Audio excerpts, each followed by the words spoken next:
हमने घर में शिफ्ट हुए वहाँ पर घर के हालात बहुत ही बुरे थे, काफ़ी ज़्यादा ख़राब था और काफ़ी जगहें तो बहुत ही बुरा हाल था, जो कि दोबारा ही मरम्मत मांगती थी।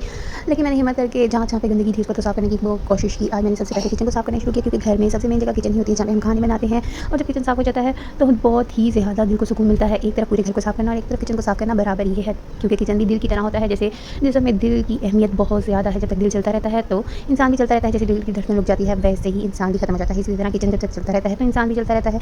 किचन ना हो तो घर का कोई फ़ायदा नहीं। इसी तरह मैंने हिम्मत करके आज किचन की सफाई करनी शुरू की। उसका कोना-कोना साफ़ किया, चीज़ें तो पहले मैं सेट कर चुकी थी, लेकिन उन चीज़ों को मैंने हटा के दोबारा अच्छे तरीके से पूरे घर को साफ़ किया। साफ़ करने के बाद उसको मैंने उसकी शेल्फ़ें, काउंटर, चूल्हा और नल वगैरह साफ़ किए। सबको मैंने अच्छे तरीके से साबुन लगाती गई और फिर एक गीले कपड़े के साथ सबको अच्छे तरीके से साफ़ करती गई और चीज़ों को भी साथ साफ़ करके मैं रखती गई।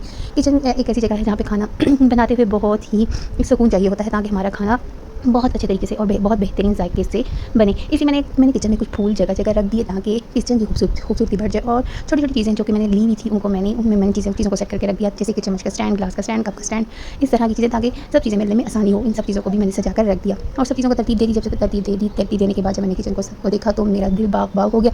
ऐसे लगा कि जैसे मुझे नई ज़िंदगी मिल गई हो। किचन साफ़ करने के बाद इंसान को ऐसा सुकून मिलता है कि जैसे उसने पता नहीं कि टूट पहाड़ चढ़ गया हो या उसने जंग फ़तह कर ली हो। हमारी ज़िंदगी भी बिल्कुल किचन की ही तरह है। जब हम थोड़ा-थोड़ा करके काम करते रहते हैं, साथ-साथ ख़त्म करते रहते हैं, तो हमारे ऊपर बोझ नहीं बनता। इसी तरह किचन की भी साफ़ सफाई करते रहने से गंदगी नहीं बढ़ती, हमारे ऊपर बोझ नहीं बनता, वरना एक दफ़ा ही बोझ बन जाता है। और अक्सर तो ऐसा होता है जैसे ही घर की सफाई ना की हो तो मेहमान आने लग जाते हैं, और जब घर साफ़ किया हो तो कोई मुँह भी नहीं लगाता।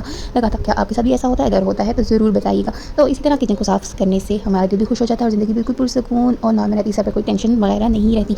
और किचन भी हमें ज़िंदगी के साथ-साथ छोटे-छोटे सबक भी सिखाता रहता है कि साथ-साथ काम करते रहो और अपने ऊपर से बोझ हटाते रहो, ताकि बोझ खत्म होता जाए। जितना ही दिमाग हमारा फारिग और साफ़ रहेगा, बोझ से हटकर रहेगा, उतनी ही हमें नई सोचें आएँगी और नया कुछ सीखने को मिलेगा और नया कुछ करने की हिम्मत होगी।